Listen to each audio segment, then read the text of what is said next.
प्यारे बच्चों, good morning.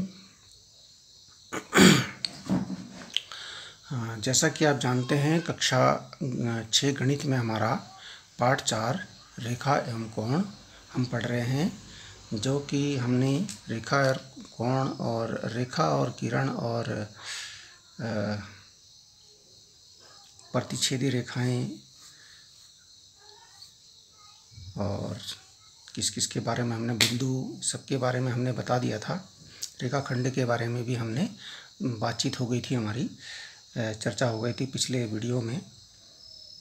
अब हमने करना है प्रश्नावली 4.1 संलग्न आकृति का प्रयोग करके। इसमें पहला प्रश्न है ये, संलग्न आकृति का प्रयोग करके निम्न के नाम लिखिए। देखिए, संलग्न आकृति ये हमारे पास है, इसमें नाम लिखना है। इसमें बताना है आपने 5 बिंदु बताने हैं, 1 रेखा बतानी है, 4 किरणें बतानी हैं और 5 रेखाखंड, उनके नाम लिखने हैं। नाम लिखने जैसे कि हमने आपको नाम बताया था। जैसे हल अब हम कर रहे हैं। जैसे पहला है इसका ए है, इसमें बोला इसने 5 बिंदु। कैसे लिखेंगे 5 बिंदु? देखिए, सब बिंदु ही हैं, ये सब बिंदु ही हैं। लिख लीजिए। देखिए, एक बिंदु बी हो गया, ये बिंदु सी हो गया, ये बिंदु ओ हो गया, बिंदु ई हो गया, बिंदु डी हो गया। ये हो गए आपके बिंदु 5। बस ऐसे लिखना है, ठीक है। बिंदु तो आप एक ही अक्षर से प्रदर्शित करते हैं। अब है बी, एक रेखा, एक रेखा बतानी है। रेखा आपको इसमें एक दिखाई दे रही है, सीधी रेखा है। ये डी बी रेखा या बी डी रेखा या ई बी रेखा, कुछ भी लिख दीजिए, इसका नाम वही चलेगा। ई बी रेखा, डी बी रेखा, डी ई रेखा, ई ओ रेखा, ये पूरी रेखा ही है, ठीक है। क्योंकि रेखा कोई अंत बिंदु तो होता नहीं है, तो कोई भी बिंदु 2 ले लीजिए, उनसे आप इसको प्रदर्शित कर सकते हैं। तो हम यहाँ इसके लास्ट वाले बिंदु ले रहे हैं, डी बी। डी बी रेखा को लिए हम कैसे प्रदर्शित करते हैं? ऊपर हम 2 मुंह वाला तीर लगा देते हैं, ठीक है, दोनों तरफ तीर। डी बी रेखा, ठीक है। अब इसके बाद क्या पूछा इसने? 4 किरणें, 4 किरणें। 4 किरणें कौन सी हैं भाई? अब किरण बताना है। किरण कौन सी होती है?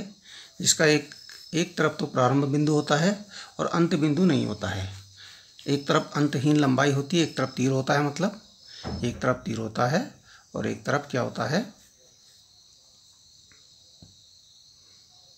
एक तरफ तीर होता है और एक तरफ एक बिंदु होता है। जैसे हम यहाँ लिखते हैं ओ सी।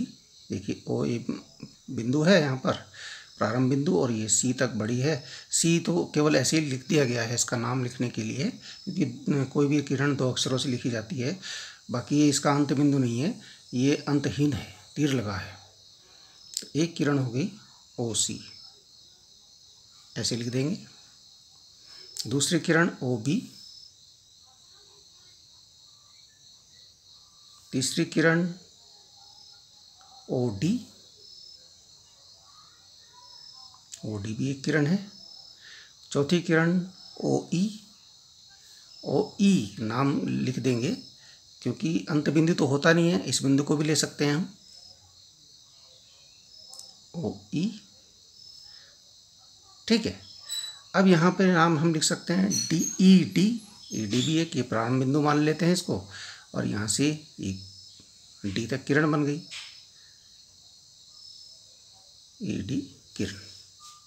अब चाहें तो यहाँ भी आप कुछ नाम लिख सकते हैं, ये भी एक किरण बन जाएगी। यहाँ पर मान लीजिए आप ए नाम लिख देते हैं तो किरण ओ ए हो जाएगी, ठीक है। अब है 5 रेखाखंड। 4 किरणें बोला था हमने, 5 किरणें लिख दी, 1 2 3 4 5, कोई बात नहीं। अब है 5 रेखाखंड।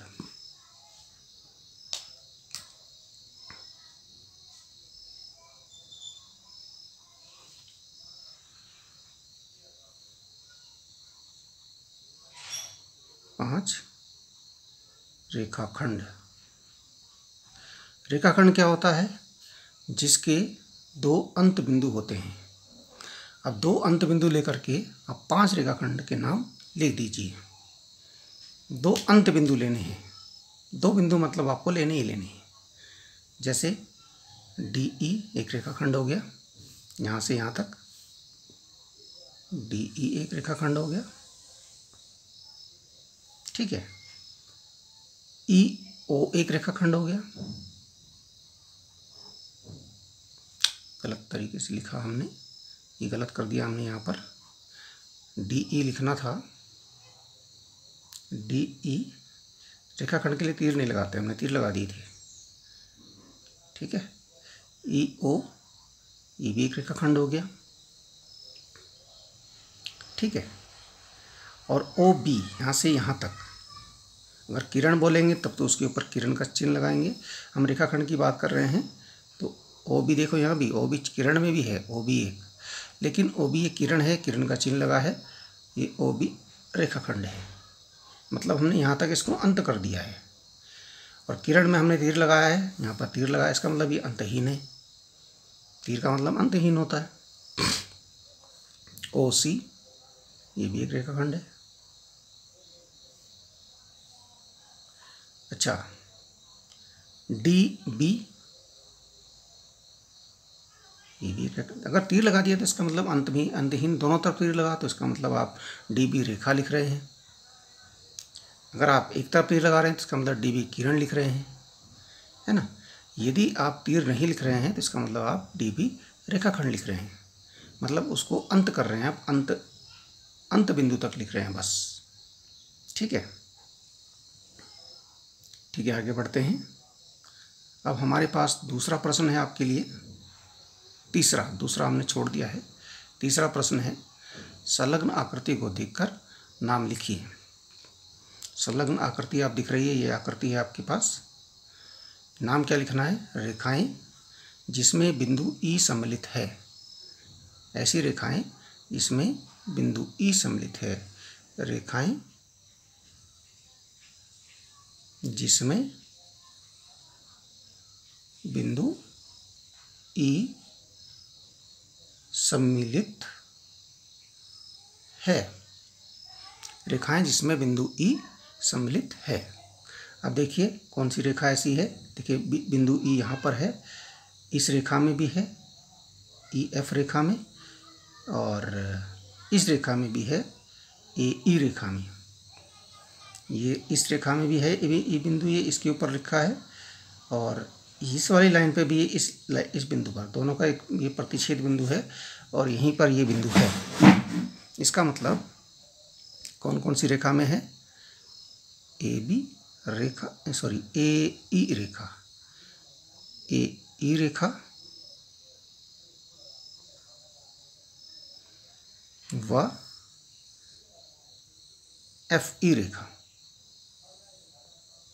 दो रेखाओं के नाम हमने लिख दिए यहाँ पर, ठीक है। वैसे DE रेखा भी लिख सकते हैं, BE रेखा भी लिख सकते हैं, बहुत सारे नाम हो जाएंगे। अब है B नंबर क्या है? A से होकर जाने वाली रेखा। A से होकर जाने वाली रेखा, ऐसी रेखा जो A से होकर जाती है, जो A से होकर जाती है, ये केवल एक रेखा पर है। कौन सी रेखा है वो? AE रेखा, ठीक है। अब अगर AB रेखा लिख देंगे वो भी चलेगा, AD रेखा लिख देंगे वो भी चलेगा, कुछ भी लिख सकते हैं। जैसे AB रेखा, AD रेखा सब चलेगा। अब है दूसरा, वह रेखा जिस पर O स्थित है।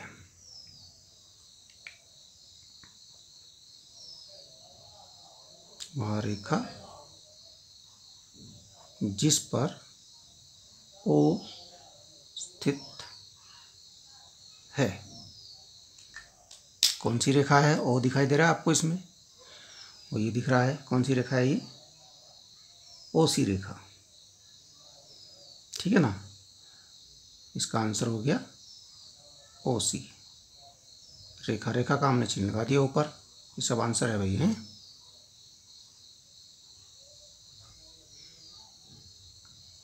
इसके बाद उसने पूछा प्रतिच्छेदी रेखाओं के दो युग्म।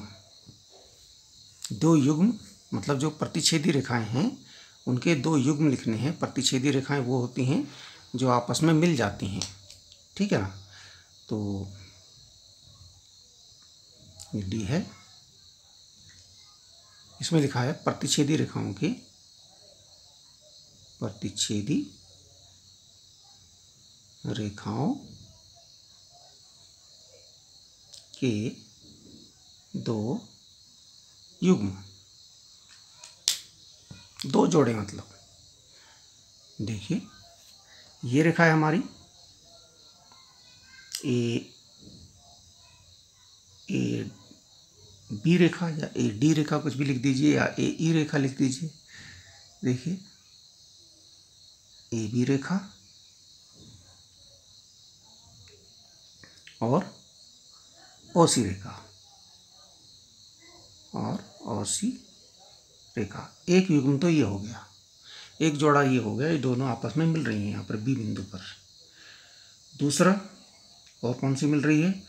ये वाली रेखा मिल रही है, ये वाली रेखा मिल रही है, यानी AE रेखा या DE रेखा, DE रेखा मिल रही है कहाँ से? FE रेखा और FE रेखा ये आपस में मिल रही है। हो गए दो युग्म, ठीक है। बस इसी प्रकार से इस प्रश्न को करना था। ये दो प्रश्न हमने आपको आज बताए, इनको आप अपनी कॉपी में हल कीजिए। काम जल्दी जल्दी कीजिए, आप बहुत देर लगा रहे हैं। सब बच्चों ने काम नहीं किया है, काम फटाफट कीजिए और शेयर भी कीजिए। धन्यवाद।